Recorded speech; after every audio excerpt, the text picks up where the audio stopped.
Anda kembali bersama kami di CNN Indonesia Bisnis dan Referensi. Presiden Joko Widodo akan kembali naik kereta cepat Jakarta-Bandung yang bernama Wush pada hari ini untuk meresmikan beroperasinya kereta modern tersebut. Sementara itu, Kementerian Perhubungan sudah mengeluarkan izin operasi kereta cepat Wush ini yang telah memenuhi aspek kelaikan operasional kereta cepat. Dan untuk membahasnya lebih lanjut, kita akan segera bergabung ini dengan Direktur Eksekutif Institut Studi Transportasi, Bapak Dedi Herlambang. Selamat pagi Pak Dedi. Apa kabar Pak? Selamat pagi, baik sehat. Ya, Pak Dedi, ini langsung saja Presiden Jokowi akan meresmikan kereta cepat Jakarta-Bandung Wush pagi ini. Bagaimana Anda kemudian melihatnya? Ya, begini, untuk operasional kereta cepat untuk saat ini, untuk analisa kita, untuk analisa kami maksudnya, analisa kami. Untuk kebutuhan kereta cepat saat ini adalah kereta cepat ini sebagai pilihan, ya, sebagai choice, sebagai pilihan, karena saat ini masih banyak pilihan moda guna menuju atau tujuan destinasi ke kota Bandung, ya, katakanlah ada travel, lalu juga ada kereta Argo Parahyangan juga, lalu juga ada kendaraan pribadi menuju Bandung dengan jalan tol misalnya, dan juga bus-bus yang di Kampung Rambutan itu juga banyak sekali menuju Bandung. Jadi memang segmentasi untuk panjang sekitar 142 kilo ini adalah segmentasi orang mengendarai kendaraan pribadi dengan tol. Jadi untuk saat ini memang bisa dikatakan sebagai pilihan gitu ya, masih bisa naik ini, bisa naik itu, bisa naik ini gitu.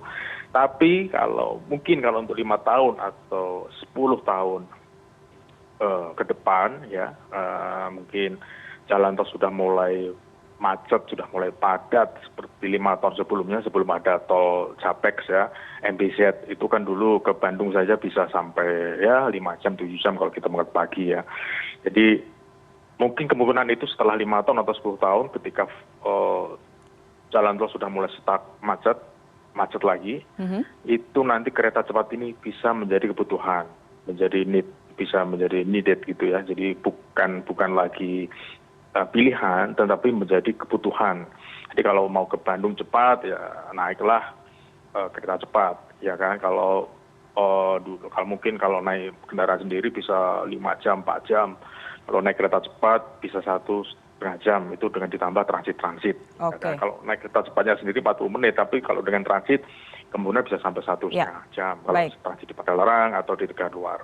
Okay. Jadi kira-kira seperti itu. Ya. Jadi kalau untuk 5 tahun, 10 tahun, kendaraan tiap hari itu tambah. Oke, ya, berarti 6-10% kendaraan bermotor. Jadi kemungkinan jalan tol macet lagi itu kemungkinan akan besar. Jadi kita tidak mungkin membuat jalan tol sampai bertingkat-tingkat seperti sekarang tol elevated itu ya, Capex. Pak Dedi. Kira-kira seperti itu. Ya, lalu terkait kereta cepat ini, Pak, ini kan menjadi yang pertama di Asia Tenggara. Apakah kemudian dengan adanya kereta cepat Wush ini akan membuka era baru dunia transportasi di Indonesia? Tadi Bapak menyampaikan dalam jangka waktu 5 hingga 10 tahun. Bagaimana dengan dalam jangka waktu yang dekat ini, Pak? Trennya akan seperti apa? Dalam waktu dekat ini, inilah mungkin sebuah tantangan marketing, bagaimana kita bisa menjual okupansi atau menambah load factor kereta cepat ini bagaimana. Jadi kita tidak hanya jualan tiket saja, secara tradisional, secara konvensional jualan tiket, atau istilahnya. Baik, Pak Dedi, mohon maaf. Ya, baik. Pak Dedi, kita jeda sejenak karena saat ini kita akan segera mengikuti bagaimana kemudian peresmian atau soft launching dari kereta cepat Jakarta-Bandung Wush yang akan langsung diresmikan oleh Presiden Joko Widodo. Dan kita akan melanjutkan kembali bincang-bincang kita bersama Bapak Dedi Herlambang selaku Direktur Eksekutif Institut Studi Transportasi. Halo Pak Dedi, tadi kita sama-sama baru menyimak begitu ya Pak, beberapa hal yang disampaikan oleh Presiden Jokowi terkait peresmian kereta cepat Jakarta-Bandung Wush ini. Ada satu poin yang menarik terkait integrasi begitu yang disampaikan bahwasannya hal ini memang hal baru begitu, seperti tadi yang kita bicarakan juga bahwa kereta cepat ini merupakan yang pertama di Asia Tenggara. Bagaimana kemudian Bapak melihatnya bahwa hari ini sudah resmi beroperasi dan tidak lama lagi pasti masyarakat sudah bisa menikmati moda transportasi yang baru ini. Apakah kemudian ini yang menjadi PR ke depannya apa, Pak? Kalau kita lihat bahwa kereta cepat Jakarta-Bandung ini akan berhenti di stasiun Tegal Luar begitu. Sementara tadi juga di perbincangan kita sebelumnya Pak Dedi menyampaikan ada juga beberapa moda transportasi, salah satunya adalah Argo Parahyangan yang berhenti di stasiun Bandung begitu. Tentunya ada moda transportasi lain yang terintegrasi yang harus disiapkan. Bagaimana Anda melihat ini? Ya, baik. Jadi untuk tadi sudah disampaikan oleh Bapak Presiden juga bahwa ini adalah salah satu konsep juga dari integrasi moda transportasi ya. Ya. Jadi memang apa namanya, kereta cepat ini niscaya akan berhasil bila nanti ada integrasi moda antar moda, integrasi antar moda, baik antar moda maupun intermoda yang kita harapkan ya. Intermoda mungkin ada satu bundling tiket integrasi, misalnya tiket LRT dengan menggunakan LRT misalnya kita juga sudah otomatis include tarif kereta cepat misalnya. Itu juga akan mengundang daya tarik masyarakat untuk menggunakan kereta cepat ini dan juga LRT itu sendiri. Jadi kalau kita tahu saat ini misalnya untuk kereta cepat saat ini dan juga LRT Jabodebek itu adalah semuanya adalah moda baru ya, moda baru yang LRT Jabodebek juga diresmikan Agustus bulan lalu juga kereta cepat hari ini. Nah, untuk memancing masyarakat atau sebagai stimulans, makanya tadi saya sampaikan juga integrasi inilah yang urgent, yang penting. Harus dikemas yang baik, harus di-manage yang baik misalnya. Jangan sampai integrasi itu menjadi mubazir karena terlalu banyak transit atau transfer kepada moda, tetapi tidak kreatif dalam hal pengelolaannya. Jadi seperti sambil contoh misalnya, rumah saya di Serpong di BSD ya. Terus kalau saya mau menggunakan kereta cepat, saya harus transit berkali-kali menggunakan KRL, lalu transit di Tanah Abang, lalu transit lagi KRL juga menuju ke mana? Ke Duku Atas, lalu transit lagi 2 kali dengan LRT, lalu menuju Halim, lalu transit lagi sudah 3 kali transit menggunakan kereta cepat. Lalu turun di Padalarang atau di Tegaluar menuju Bandung misalnya. Kalau di Padalarang saya mungkin perlu transit dengan kereta api, atau mungkin di Tegaluar saya menggunakan bus Damri misalnya atau shuttle Damri. Itu kalau kita hitung sudah 4 transit. Kalau dalam riset itu 4 transit itu tidak nyaman. Maksimal transit itu adalah 3 kali transit. Nah, untuk merayu atau membuat kemasan itu menjadi nyaman, menarik, makanya perlu integrasi tarif juga. Jadi tidak hanya integrasi fisik antar stasiun, tetapi integrasi tarif atau bundling tiket. Misalnya saya tapping 300.000 dari stasiun Duku Atas misalnya. Itu sudah include saya menggunakan kereta cepat dan juga include kereta lokal dari Padalarang menuju Bandung. Jadi dengan 300.000 katakanlah itu sudah menarik bahwa saya tidak perlu transit, tidak perlu mengeluarkan biaya lagi, tidak perlu energi lagi, tidak perlu membuang waktu lagi untuk beli tiket ini, tiket itu misalnya. Itu sudah sekali, itu sudah sampai di Bandung. Jadi ada integrasi fisik dan juga ada integrasi jadwal dan juga ada integrasi tiketing. Dan jadi inilah misalnya pekerjaan lanjutan yang harus diolah baik operator ataupun regulator, dalam hal ini pemerintah, untuk membuat kemasan ini supaya menarik bagi masyarakat, supaya masyarakat mau shifting dari kendaraan pribadi. Ya, contohnya mungkin bidikan segmentasi kereta cepat ini adalah pengguna-pengguna jalan tol itu mau meninggalkan kendaraannya, lalu juga mau menggunakan kereta cepat ini menuju Bandung. Kira-kira itulah ada kemasannya, kira seperti itu. Oke, baik. Berarti memang diharapkan ke depannya tidak hanya integrasi moda transportasi begitu ya, yang bisa menjadi sebuah kesatuan begitu ya Pak ya, yang bisa membuat kenyamanan masyarakat juga meningkat dalam menikmatinya, tetapi juga integrasi tarif ini diharapkan juga bisa menjadi salah satu faktor pendorong agar masyarakat bisa kemudian tertarik begitu Ya, untuk mencoba betul. menggunakan transportasi ini. Baik Pak Dedi, kita tahan sejenak karena kita harus Ya. jeda, nanti kita akan lanjutkan lagi perbincangannya karena CNN Indonesia Bisnis dan Referensi akan kembali setelah jeda berikut. Tetaplah bersama kami.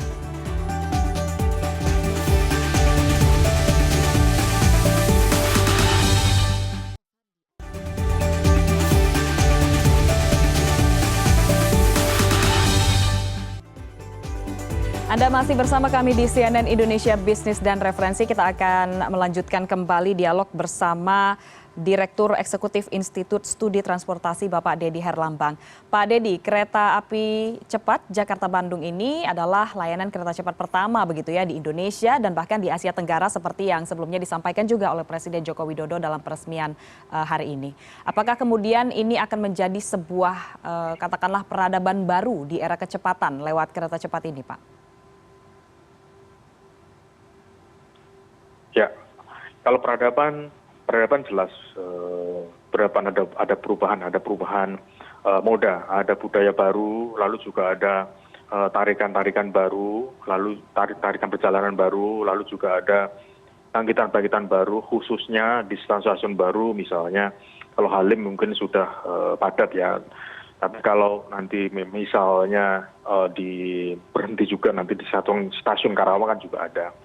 Di stasiun Karawang itu nanti juga kemungkinan ada bangkit-bangkitan baru, lalu mungkin rencana juga akan didesain TOD seperti yang sambutan Presiden juga sudah sampaikan, ada TOD juga di sana, lalu juga Padalarang sudah ada juga suatu desain kota-kota satelit Bandung misalnya, ada kota Parahyangan atau kota Bandung Baru misalnya, ada kota Parahyangan baru di sana di Padalarang yang tentunya sangat mendukung untuk operasi kereta cepat ini. Dan lagi di Tegaluar ini saat ini juga masih lahan kosong, itu juga nanti bisa didesain sebagai TOD katakanlah atau TCD misalnya, nanti disitulah kalau misalnya desainnya berhasil, lalu marketingnya berhasil misalnya, itu nanti akan menjadi bangkit-bangkitan baru juga. Di situ mungkin ada tumbuh mall, apartemen, hotel misalnya, ada pusat-pusat bisnis atau CBD juga di sana. Di sana juga dekat stadion Bandung Lautan Api misalnya, bisa lebih di-create untuk meningkatkan perekonomian di Tegaluar misalnya, dari Bandung, Kabupaten Bandung khususnya. Jadi peradabannya jelas. Jadi nanti perencanaannya bagaimana, desainnya bagaimana, implementasinya bagaimana, nanti biar nanti masyarakat yang akan yang menggunakan jasanya misalnya. Jadi kalau misalnya berhasil, tentunya ini akan menjadi peradaban baru khususnya untuk moda transportasi berbasis rel. Ya. Apalagi untuk perencanaannya nantinya kereta cepat ini walaupun ini sangat sangat pendek, short trase ya, jadi sangat pendek, hanya 142 kilo. Memang yang saya sangat harapkan juga dari dulu ini sebaiknya memang ditarik menuju ke Surabaya, karena memang investasi kita ini mahal. Kita saat ini kalau tidak salah ada 8 trainset, itu harganya triliunan. Jadi sangat sayang sekali kalau kita hanya kereta yang harganya triliunan ini hanya sampai Bandung 142 kilo, yang seharusnya bisa sampai Surabaya sampai dengan 800 km katakanlah. Jadi dengan adanya dengan jarak jauh sampai 800 kilo, tentunya akan semakin cepat balik modal misalnya begitu ya, atau back period untuk kereta cepat ini.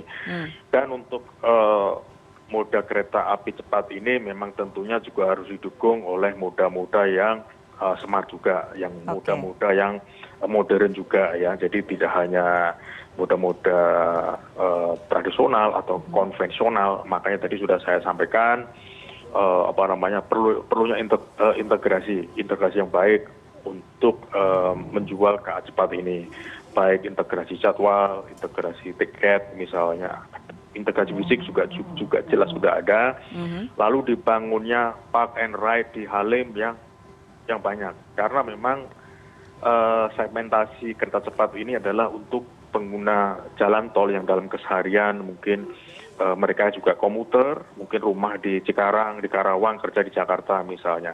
Nah nanti kalau semisal di Cikarang juga ada parkir, lalu di Halim juga ada parkir, kemungkinan juga berpotensi juga atau kereta cepat ini berpotensi menjadi kereta komuter ya, mungkin kerja atau rumahnya di Karawang, kerja di Jakarta, atau Jakarta rumah di Jakarta, lalu ada ada kerja di Cikarang atau di Karawang, karena di sana kan juga banyak pabrik atau perkantoran juga di Cikarang.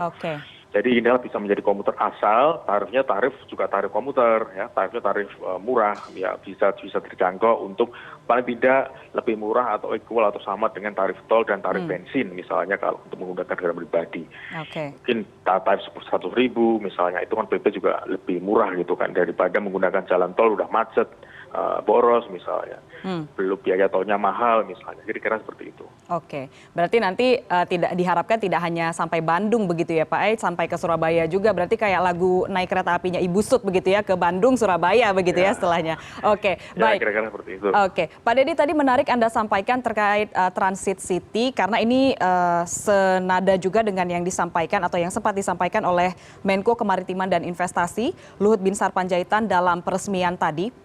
Terkait harapannya, salah satu yang diharapkan dari kereta cepat Jakarta-Bandung Wush ini adalah bisa kemudian menggerakkan perekonomian begitu ya di daerah-daerah sekitarnya. Bagaimana, apakah ini bisa dikatakan sebagai salah satu pekerjaan rumah yang juga harus dipikirkan oleh pemerintah selain juga integrasi dari berbagai moda transportasi, integrasi tarif dan sebagainya, Pak?